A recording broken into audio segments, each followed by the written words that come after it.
jaksa tidak bisa dicabut. Bagaimana restoratif justice, Bang? Restoratif justice itu kan bukan undang-undang, itu kebijaksanaan saja. Kebijaksanaan saja. Kalau polisinya mau, tidak ada dasar hukumnya wajib. Kalau dari aduan tadi wajib dia, kalau sudah dicabut tidak bisa dilanjutkan. Itu ya. Nah, lalu setelah diterima polisi, apa yang dilakukan polisi? Dia akan memeriksa saksi-saksi, mengumpulkan bukti, dan menentukan tersangkanya. Itu tugas penyidik. Ya, tugas penyidik adalah menemukan bukti-bukti, menemukan saksi-saksi, dan menangkap tersangka. Itu tugasnya. Jadi bukan pelapor yang nyari bukti, bukan kita. Kita cukup melaporkan saja, dugaan tidak benar tadi, lalu selanjutnya penyidik yang akan mencari buktinya. Itu tugasnya. Dan mereka punya wewenang. Ya. Gak mungkin Pak Denny yang nyari bukti, dia gak punya wewenang. Pak Denny nanya-nanya orang diusir lah. Tapi polisi kan dia memang berwenang, makanya dia harus bertanggung jawab mencari bukti. Jadi kalau kalian, Bang, boleh kamu melaporkan bukti? Boleh. Tapi dugaan pidana ya. Nanti yang nyari bukti penyidik, itu kan undang-undang. Ya. Setelah polisi menemukan bukti, saksi cukup, dan dia ada tersangkanya, maka semua itu diserahkan kepada apakah dakwaan tuduhan jaksa tadi terbukti atau tidak. Kalau terbukti, dinyatakan bersalah lah tersangka terdakwanya, lalu diponis. Begitu urutannya, sikatnya teman-teman. Nah, saya harap kalian sudah tahu kalau mengalami dugaan tindak pidana, apa yang kalian lakukan tadi? Melapor ke polisi. Apa yang kalian laporkan? Yang kalian ketahui, yang kalian lihat, yang kalian alami. Selanjutnya urusan polisi.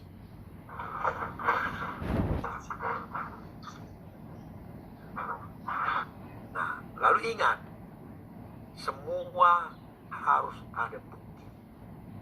Hukum itu adalah bukti. Melapor pun kalian harus punya bukti. Makanya jangan datang kantor polisi cerita langsung pulang. Ketika kalian melapor ke kantor polisi, kalian harus punya bukti. Nanti polisi memberikan buktinya, STPL namanya, surat tanda penerimaan laporan. Itu bukti bahwa kalian sudah melapor. Itu buktinya kalian lapor, harus kalian bawa pulang. Karena itulah dasar kalian nanti komplain ketika tidak jalan laporannya atau tidak tuntas. Jadi kuncinya itu, kalian harus punya bukti laporannya, STPL.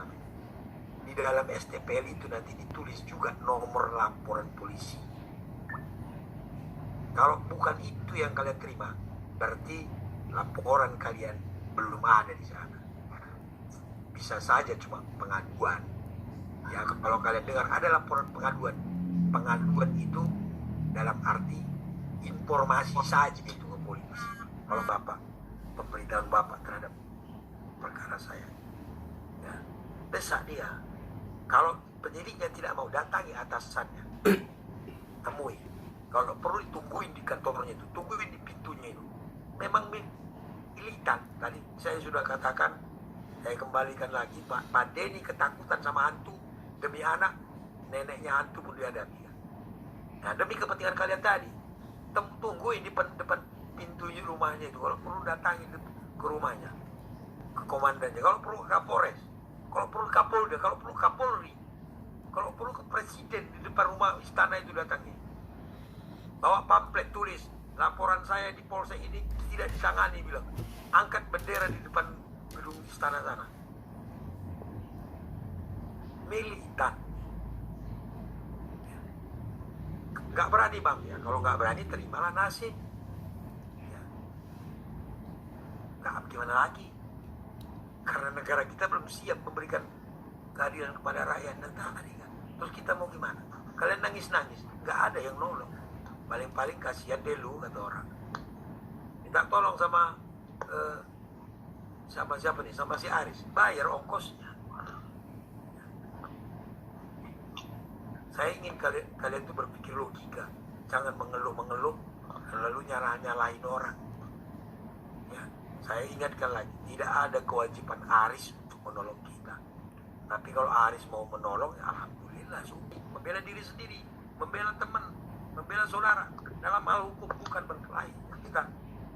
Saya tidak ngajarin kalian berkelahi, tapi berdebat, mempertahankan pendapat, mental kuat. Jangan karena berseragam takut.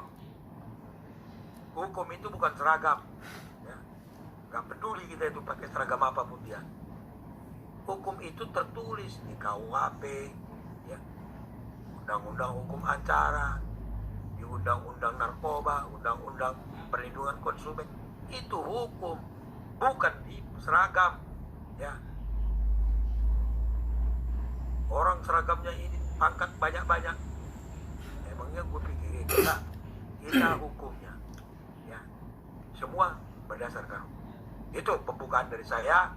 Setelah ini kalian boleh bertanya, nanti yang lain boleh menjawab juga ya. Jadi kita diskusi, jangan takut salah. Ketika kalian berani ngomong, itu akan satu kemajuan. Kalau salah nanti kita benarkan. Misalnya nih nanti Rosin bertanya, lalu si Ismail mau memberikan pendapatnya, boleh. Jangan takut. Harus dimulai dari sekarang. Kalian harus berani ngomong. Ya. Nanti kalian bisa nolong tetangga. Datang polisi, tetangga tolong Fail, tolong saya dong, temen nih, ada apa Pak?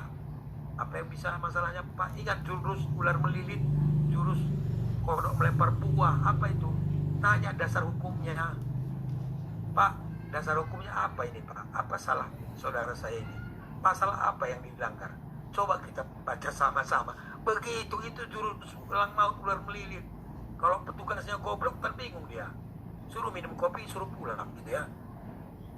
Gitu ya teman-teman ya. Oke, silakan saya kasih kesempatan bertanya kasus apa saja. Tapi tadi intinya tema kita tentang semangat untuk menuntaskan perkara. Tapi kalian bertanya apa saja boleh. Saya ulangi lagi, siapapun boleh menjawab kalau punya pengalaman atau ada pendapat. Silakan.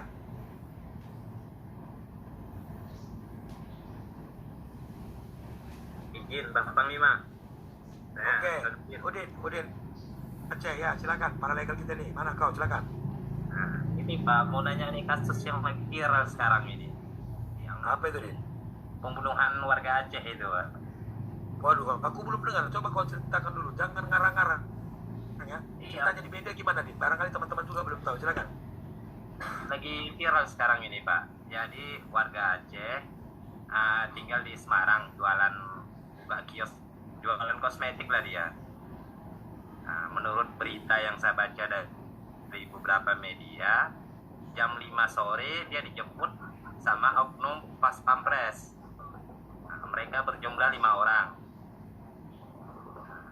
Jadi pihak pas pampres itu sempat menghubungi juga saudara di telepon, dia menghubungi keluarganya minta tebusan 50 juta.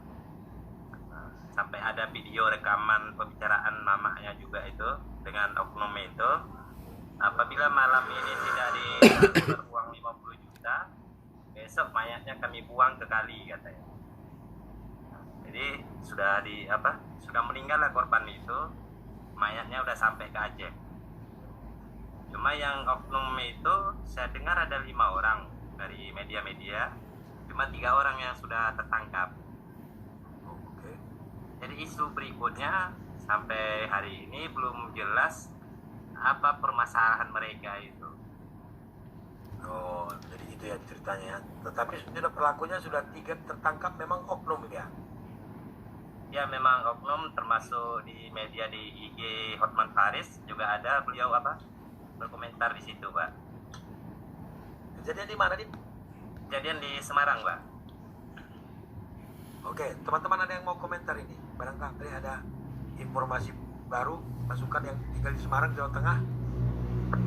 Aku baru dengar. Ya, yang saya dengar, izin Panglima, di Jakarta itu. Iya, Gus. Kalau tidak salah di Jakarta itu Panglima.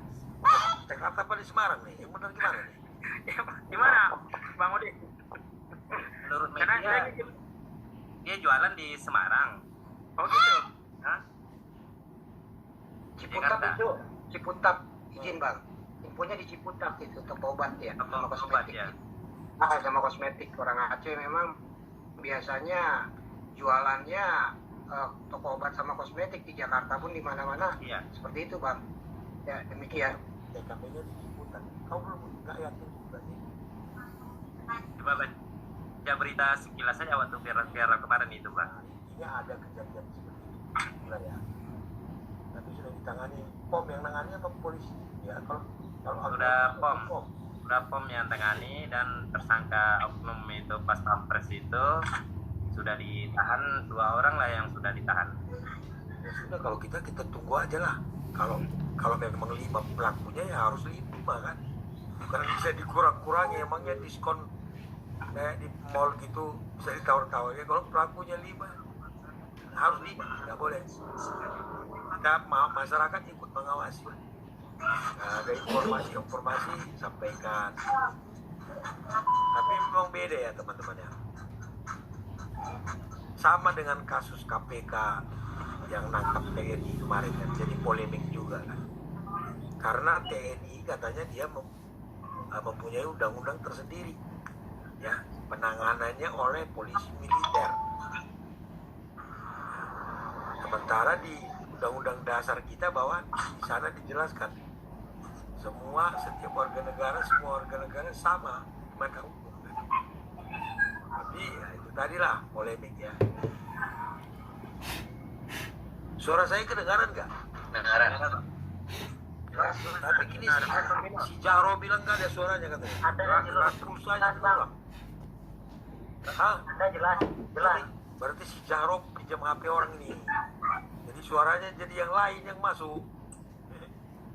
Suaranya mantul, Bang. Suaranya memantul. Mantul. Iya.